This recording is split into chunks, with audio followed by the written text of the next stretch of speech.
Accountancy class में आपका फिर स्वागत है। कल मैंने आप लोगों के साथ अकाउंटेंसी के कुछ बेसिक टर्म्स डिस्कस किए थे। मैं आपको याद दिला देता हूं, जो मैंने टर्म्स डिस्कस किए थे वो इस तरीके से थे: capital, cash, bank, creditors, debtors, etcetera etcetera. तो फ्रेंड, अब हम आज की क्लास में आगे का पॉइंट डिस्कस करते हैं। चलिए शुरू करते हैं। एक बहुत इंपॉर्टेंट टर्म मैं आज आप लोगों के साथ डिस्कस करने जा रहा हूं, उसको बोलते हैं fixed assets. Fixed assets means स्थायी संपत्ति। जब भी हम कोई बिजनेस स्टार्ट करते हैं तो उस समय हो सकता है हमें कुछ असेट्स की जरूरत पड़े। अब असेट्स मींस हो सकता है ऑफिस में आपको कुछ फर्नीचर लगाना पड़े, हो सकता है आपको किसी व्हीकल की जरूरत पड़े, वो व्हीकल टू व्हीलर भी हो सकता है, वो व्हीकल फोर व्हीलर भी हो सकता है। हो सकता है आपको अपनी शॉप खरीदना पड़े, जिस शॉप में आप अपना बिजनेस करेंगे, या जिस गोडाउन में अपना बिजनेस करेंगे उसको आपको खरीदना पड़े। इलेक्ट्रिकल इक्विपमेंट हो सकता है आपको अपनी शॉप में, आपको दुकान में लगाना पड़े, जैसे ट्यूबलाइट लगाना पड़े आपको, या फैन लगाना पड़े आपको। इसके अलावा हो सकता है आपको लैपटॉप, कंप्यूटर, मोबाइल, इस टाइप की चीजें खरीदनी पड़े अपने बिजनेस के लिए। तो ये सारे की सारी जो चीजें जो आप अपने बिजनेस को रन करने के लिए परचेस करते हैं, ये सारी की सारी कहलाती हैं फिक्स्ड असेट। फिक्स्ड असेट्स में आप एक नेचर जरूर याद रखिएगा, ये वो असेट होती है जिसको खरीदते समय हमारा पर्पस उसको रीसेल करना नहीं होता। ये एक बड़ा टेक्निकल पॉइंट है जिसको मैं, अभी आप लोग चूंकि बिगिनर्स हैं, मैं बिल्कुल बेसिक शुरू कर रहा हूं, शायद ये टर्म आपको एकदम से समझ में ना आए, इसको मैं आगे चल के डिस्कस करूंगा। फिर भी अभी मैं आपको बता रहा हूं, फिक्स्ड असेट्स वो असेट होती है जिसको खरीदते समय आपका पर्पस उसको रीसेल करना नहीं होता। रीसेल करना मतलब उसको आगे बेचना नहीं होता, यही फिक्स्ड असेट्स होती है। तो ये एक बड़ा इंपॉर्टेंट टर्म है। सभी को मालूम होगा कि कोई भी बिजनेस करते समय फिक्स्ड असेट्स की जरूरत तो आपको पड़ती है। साधारण सा एक किराने वाला या ग्रोसरी स्टोर चलाने वाले को भी फिक्स्ड असेट्स की जरूरत पड़ेगी, उसको एक काउंटर तो लगाना ही पड़ेगा, इसको फर्नीचर बोलते हैं। तो ये काउंटर जो होगा वो उसका फिक्स्ड असेट्स की कैटेगरी में आएगा। Next point, next definition, salary. बड़ा इंपॉर्टेंट पॉइंट है, सबको मालूम है, सैलरी यानी कि वेतन। आपके यहाँ जो एम्प्लॉय काम कर रहे हैं उनको आप जो पेमेंट करेंगे उसको हम सैलरी बोलेंगे। आपके यहाँ जो मजदूर काम कर रहे हैं उनको जो आप पेमेंट करेंगे उसको वेजेस बोलेंगे। या मैं एक साधारण चीज और बताता चलूं आपको, जनरल नॉर्मल लैंग्वेज में ये बड़ा आसान सी चीज लगती है कि सैलरी भी वही चीज है और वेजेस भी वही चीज है, लेकिन नहीं।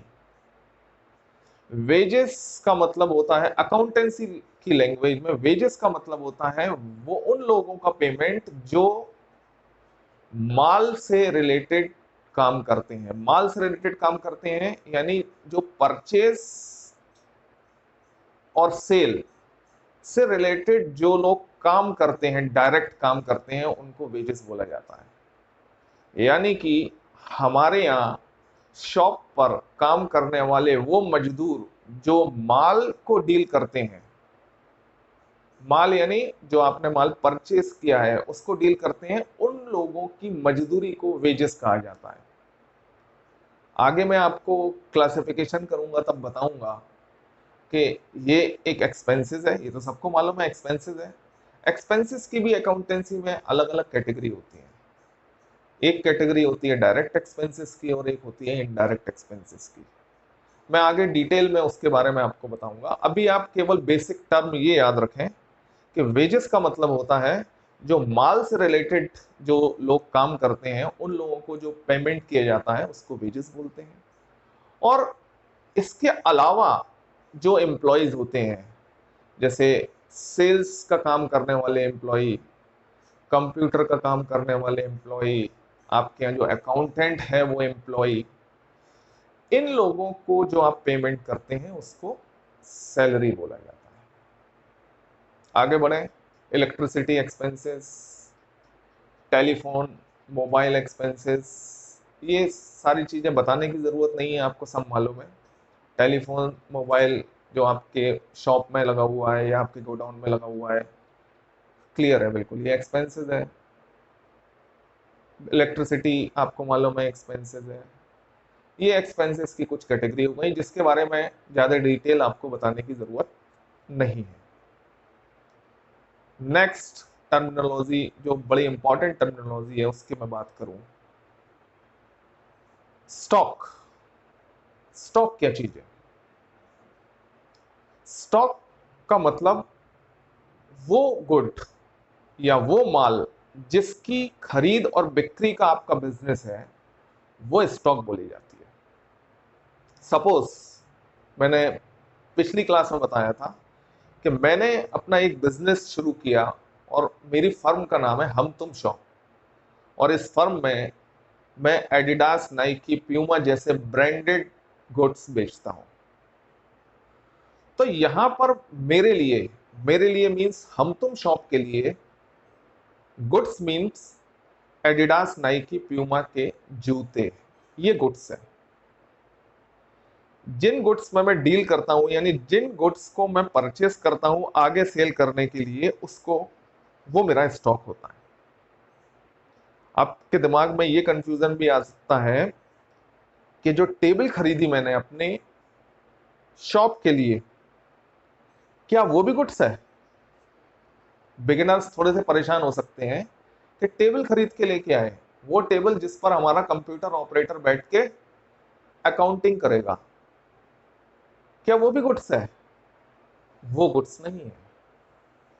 गुड्स यानी स्टॉक केवल वही है जिसको आप सेल करते हैं।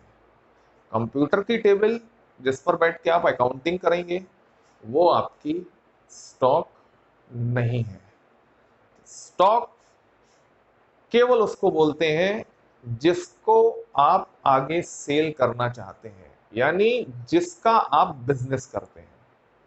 कुछ लोग कह सकते हैं कि दुकान में काम करने वाले मजदूर के लिए एक साइकिल खरीद के लेके आए, ये भी स्टॉक नहीं है। ये क्या है? असेट है आपकी। तो ये चीज क्लियर हो गई होगी, स्टॉक किसको बोलते हैं। स्टॉक के दो पार्ट होते हैं, एक होता है ओपनिंग स्टॉक और एक होता है क्लोजिंग स्टॉक। एक पर्टिकुलर टाइम फ्रेम जिसके आप अकाउंट्स तैयार करते हैं, उस पर्टिकुलर टाइम फ्रेम में शुरुआत में जितना स्टॉक आपकी शॉप पर होता है उसको ओपनिंग स्टॉक बोलते हैं, और एक पर्टिकुलर टाइम के बाद जो स्टॉक बचता है वो आपको क्लोजिंग स्टॉक बोला जाता है।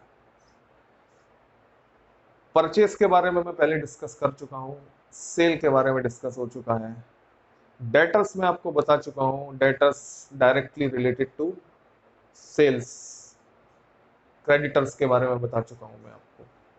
अब एक और इंपॉर्टेंट टर्म, मैंने लोन्स के बारे में बात करी थी। लोन बिजनेस के लिए, बिजनेस को स्मूथली चलाने के लिए हमें कुछ लोन की जरूरत पड़ती है। वो लोन हमें बैंक या फाइनेंशियल इंस्टीट्यूशन से मिल सकता है। तो मैंने आपको पिछली क्लास में बताया था कि यूजुअली बिजनेस के लिए जो लोन लिए जाता है उसको कैश क्रेडिट लोन या ओवरड्राफ्ट लोन बोलते हैं। इसके अलावा भी बिजनेस में कुछ लोन लिए जा सकते हैं। जैसे सपोज बिजनेस को स्मूथली रन करने के लिए हमें कार की जरूरत है, तो उस कार को खरीदने के लिए यदि हमारे पास सफिशिएंट पैसा नहीं है तो हम अपने बैंक से कांटेक्ट करेंगे, और बैंक यदि हमें उस कार को खरीदने के लिए लोन देगी तो उस लोन को हम बोलेंगे व्हीकल लोन। और वो भी हमारे बिजनेस में जगह बनाएगी लायबिलिटी के रूप में। लोन तो लायबिलिटी है, सबको मालूम है, बिजनेस की लायबिलिटी है। बैंक से आपके पास पैसा आया तो आपको उसको वापस भी करना है, तो ये एक लायबिलिटी है। इसके अलावा लोन की कैटेगरी हमारी असेट भी हो सकती है। अभी तो बात कर रहे हैं हम यूजुअली लायबिलिटी की, यानी आपको पैसे की जरूरत पड़ी और आपने बैंक से फाइनेंस करा लिया, ये लायबिलिटी हो गई। इसके अलावा एक टर्म और होता है, loan and advances. Loan advances क्या है? सपोज हमारे किसी बिजनेस एसोसिएट को कुछ पैसे की जरूरत पड़ी, हमारी हम तुम शॉप सपोज एस्टेब्लिश हो चुकी है, अच्छा पैसा है हमारे पास, बिजनेस अच्छा चल रहा है, टर्नओवर भी बहुत हाई फाई हो गया हमारा, तो हमारा एक बिजनेस एसोसिएट था, उसको कुछ पैसे की जरूरत पड़ी, तो उसने हमसे रिक्वेस्ट करी कि भाई 5 लाख रुपए की मेरे को पैसे की जरूरत है, आप 5 लाख रुपए क्या मुझे दे सकते हैं? एज ए प्रोप्राइटर ऑफ हम तुम शॉप मैंने देखा कि बिजनेस एसोसिएट अच्छा है हमारा, उसके साथ हमारे बड़े अच्छे मजबूत रिश्ते हैं, बड़ा अच्छा टर्नओवर हम उसको करते हैं, तो हमने एग्री किया कि हम उसको 5 लाख रुपए का लोन दे देंगे, क्योंकि हमारे बैंक में सफिशिएंट फंड था, तो हमने उसको 5 लाख रुपए उठाकर लोन दे दिया। तो यहां पर आप ये देखिएगा, ये लोन आपका उस लोन से बिल्कुल अपोजिट नेचर का होगा जो आपने बैंक से लिया। तो जो बैंक से आपने लोन लिया था वो थी आपकी लायबिलिटी, और अपने बिजनेस एसोसिएट को जो आपने लोन दिया वो हो गया असेट, वो आपकी असेट बन गई। दोनों एक से टर्म है, लोन दो तरीके के लोन हो गए, एक वो लोन हुआ जो आपने लिया और दूसरा वो लोन हुआ जो आपने किसी को दिया। तो बिजनेस में सब कुछ हो सकता है, बिजनेस में आप लोन ले भी सकते हैं और लोन आगे दे भी सकते हैं। इसी लोन के साथ एक वर्ड और जुटा हुआ है, एडवांसेस। अब ये एडवांसेस क्या हुआ? अभी मैंने आपको ये बताया, वो ये था कि आप किसी के साथ माल खरीदते हैं, तो जिससे आप माल खरीदते हैं और वो यदि उधार खरीदते हैं तो उसको आप क्रेडिटर्स बोलते हैं। ये मैंने कल वाली क्लास में आपको बताया था कि परचेस का डायरेक्ट रिलेशन होता है क्रेडिटर्स से, और उसके लिए मैंने आपको एक एग्जांपल दिया था कि दिल्ली में जो एडिडास का डीलर है उससे मैंने माल खरीदा हम तुम शॉप के लिए उधार पर, तो वो दिल्ली का जो डीलर है साई इंटरप्राइजेस, वो मेरा क्या हो गया? क्रेडिटर्स। ये मैं आपको पहले बता चुका हूं। अब इससे अपोजिट सिचुएशन समझिए आप। अपोजिट सिचुएशन ये हुई कि मैंने जिससे माल खरीदा उसको मैंने एडवांस पैसा पहले दे दिया। ऐसा एडवांस, ऐसी सिचुएशन भी हो सकती है, सिचुएशन दोनों हो सकती है। आप उधार माल खरीदते हैं किसी से, ये भी हो सकता है, और आप माल एडवांस में पैसा देके भी खरीद सकते हैं, ऐसा भी हो सकता है। अब आप सपोज कल्पना करो कि ऐसा कब होगा। यूजुअली तो यही होता है कि आपके पास माल पहले आ जाता है और पेमेंट आप बाद में करते हो, लेकिन कभी कभी ऐसा भी होता है कि कुछ माल इस कैटेगरी का होता है जो हाईली डिमांड वाली सिचुएशन का होता है, यानी जिसकी डिमांड बहुत ज्यादा होती है, जो माल कम होता है और उसके खरीदार ज्यादा होते हैं। तो इस कंडीशन में आपको ऐसा भी हो सकता है कि जिससे आप माल खरीदने जा रहे हो उसको आप एडवांस में पहले पैसा दो और उसके बाद वो आपको जाके माल बेचेगा।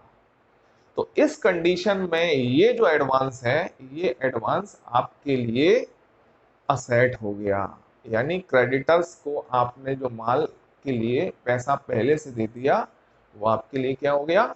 असेट हो गया।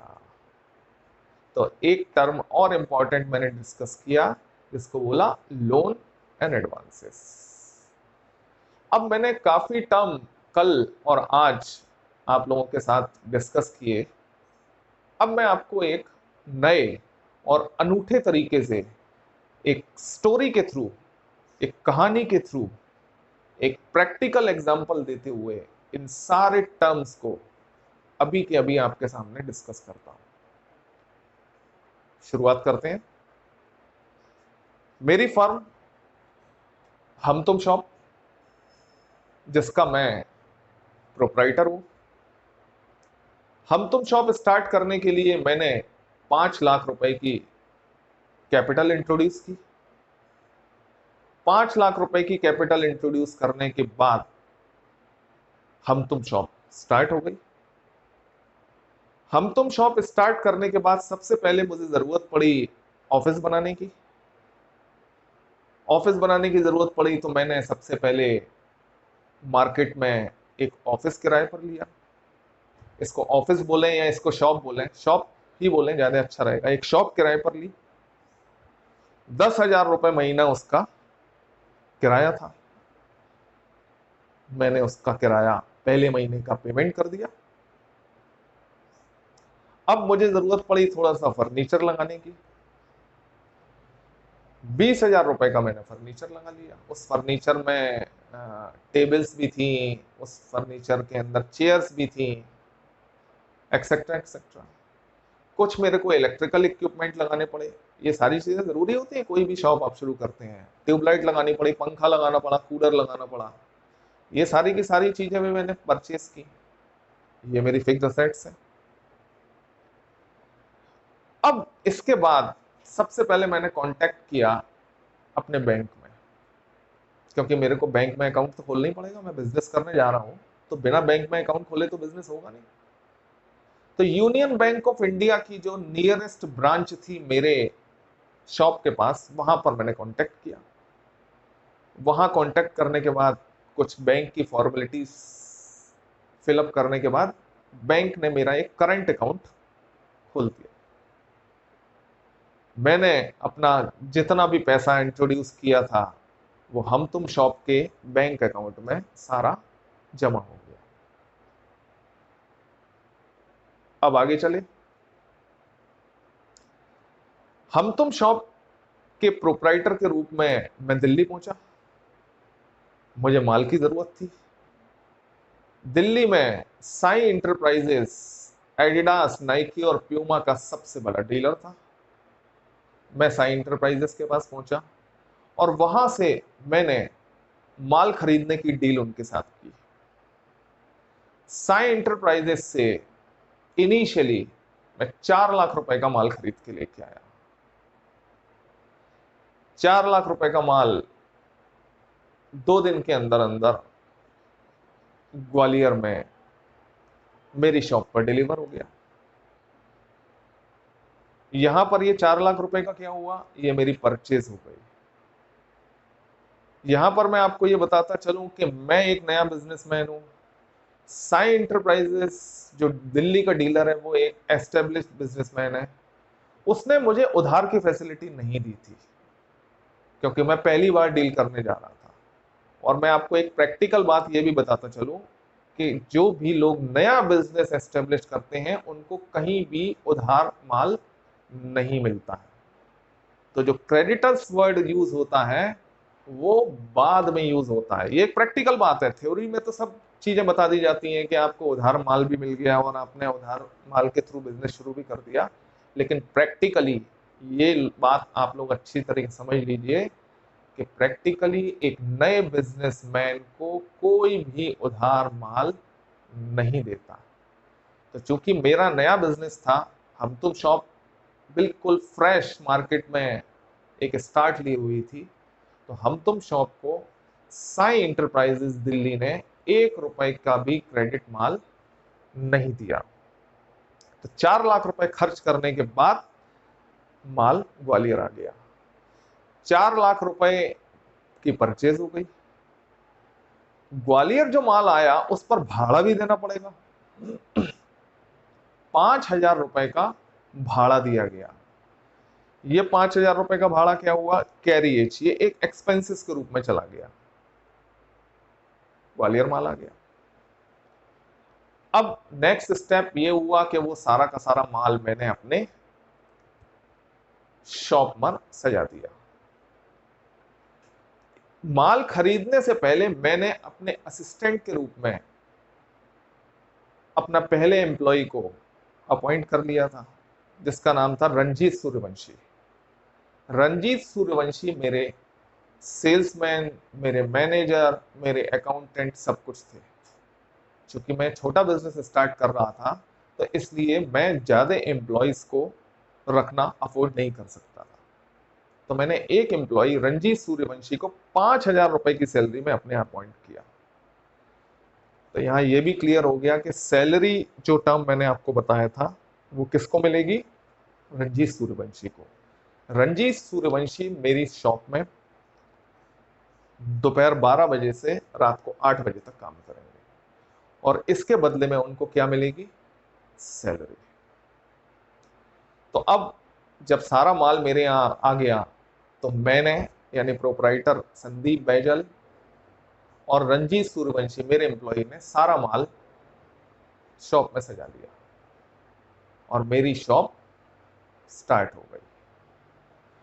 शॉप स्टार्ट करने से पहले कुछ मेरे को खर्चे और करने पड़े, जैसे कैरी बैग मेरे को खरीदने पड़े।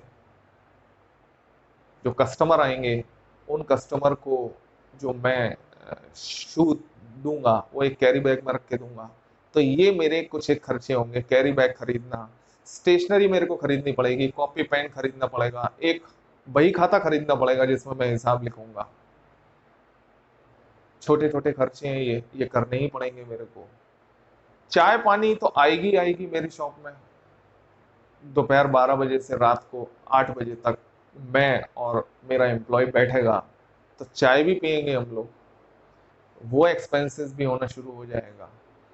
पानी भी आएगा, वाटर सप्लाई भी होगी, वो एक्सपेंसेस होना भी शुरू हो जाएगा। बिजली चलेगी मेरी शॉप में, इलेक्ट्रिसिटी एक्सपेंसेस होना भी शुरू हो जाएगा। तो इसके साथ ये सारे एक्सपेंसेस डे 1 से ही शुरू हो गए। अब दुकान शुरू हुई, शॉप शुरू हुई, मेरा बिजनेस शुरू हो गया, कस्टमर आने लगे। अब मैं चूंकि एक नया मार्केट में बिजनेस स्टार्ट किया है मैंने, तो मुझे सबसे पहले ये भी डिसाइड करना है कि मुझे क्या केवल नकद माल बेचना है या मेरे को उधार भी बेचना है। बिजनेस में ये पॉइंट बड़ा इंपॉर्टेंट होता है कि क्या केवल नकद बेचा जाए या उधार बेचा जाए। तो ये डिपेंड करता है आपकी सिचुएशन के ऊपर, आपकी मार्केट के ऊपर, प्रेजेंस के ऊपर।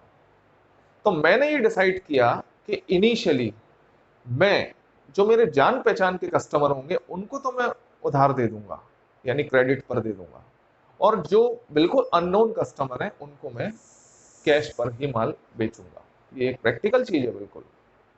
कारण ये है कि यदि अननोन लोगों को मैं क्रेडिट पर माल बेच दूं तो हो सकता है कि वो लोग दोबारा वापस पैसे देने आए ही नहीं। इसलिए क्रेडिट केवल नोन पर्सन्स को मैं दूंगा। तो शुरुआत कर दी मैंने, और पहले ही दिन, दुकान खुलने के पहले ही दिन 2,000 रुपए के मैंने 5 जूते बेचे, यानी 10,000 रुपए की मेरी क्या हुई? सेल हुई। इस 10,000 रुपए की सेल में एक जूता मैंने क्रेडिट बेचा ललित कुमार दुबे को, और बाकी 4 जूते मेरे कैश पर गए। तो अब देखिए यहां सेल भी दो तरीके की हो गई, दोनों आ गई, एक कैश सेल और एक क्रेडिट सेल। क्रेडिट सेल मैंने अपने नॉन कस्टमर ललित कुमार दुबे को बेची, और कैश सेल जो बाकी 4 कस्टमर थे उनको बेच दी गई। अब यहाँ अकाउंटिंग में सबसे इंपॉर्टेंट चीज क्या है मैं बता दूं। इस सेल में जो 4 कस्टमर को माल बेचा, अकाउंटिंग में उनसे आपको अब कोई मतलब नहीं रखना। भाई उनको माल बेचा, कैश मेमो आपने बना के दिया, बिल काट के दिया, और उन्हें आपको पेमेंट कर दिया, उनका नाम पता आपको नोट करने की जरूरत नहीं है, क्योंकि अब उनसे आपको आगे पैसा तो लेना नहीं है। कैश वो आपको दे गए, आपने उनको माल दे दिया, बात खत्म। लेकिन ललित कुमार दुबे, इनका हमको अपने यहां पूरा हिसाब किताब बना के रखना पड़ेगा। क्यों? क्योंकि ललित कुमार दुबे माल ले गए हैं, पैसा नहीं दे के गए। हमें उनसे आगे आने वाले पीरियड में पैसा वसूल करना है। तो ललित कुमार दुबे हमारे क्या हो गए? डेटर्स। ये आया वो इंपॉर्टेंट टर्म जो मैं आपको कल बताया था। ललित कुमार दुबे उधार सेल है, क्रेडिट सेल है। ललित कुमार दुबे हमारे डेटर्स हैं। डेटर्स कल मैंने आपको बताया था, उसको कहते हैं जिसको आप उधार माल बेचते हैं और जिससे आपको पैसा लेना होता है। क्लियर? माल सेल हो गया। एक दिन का जो ट्रांजैक्शन हुआ वो ये हुआ कि सेल हुई, सेल में से 8,000 रुपए का कैश आया, 2,000 रुपए उधार हो गया, 8,000 रुपए आपने अपनी तिजोरी में रख दिया। ये 8,000 रुपए आपका उस दिन का कैश इन हैंड है। जो एक टर्म मैंने आपको बताया था cash, cash in hand. Cash in hand का मतलब होता है जो आपके हाथ में कैश है। जो बैंक में पैसा जमा है वो कैश इन हैंड नहीं है, वो है बैंक बैलेंस। और आपके हाथ में आज कैश आया था 8,000 रुपए का।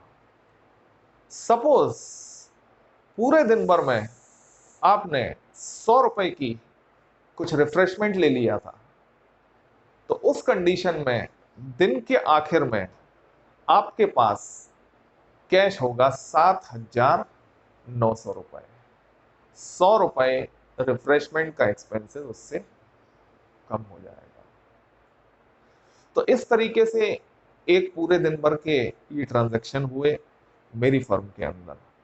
मैंने आपको इस फर्म में ये बताया कि किस तरीके से मैंने पैसा फर्म में डालकर बिजनेस शुरू किया, बैंक में पैसा अकाउंट खुल गया मेरा, साई इंटरप्राइजेस से जाके माल खरीद लाए, परचेज भी हो गई, पहले दिन की सेल भी हो गई, कुछ उधार सेल हो गई, कुछ कैश सेल हो गई, रिफ्रेशमेंट एक्सपेंसेस भी हो गया, फर्नीचर स्टेशनरी भी खरीद के आ गई, बिजनेस शुरू हो गया। कुछ दिन तक बिजनेस इसी ट्रेंड पर चलता रहा, यानी माल आता गया, सेल होता गया, जैसी जैसी रिक्वायरमेंट होती रही वैसा वैसा माल आता गया और उसी के अकॉर्डिंगली सेल होती रही।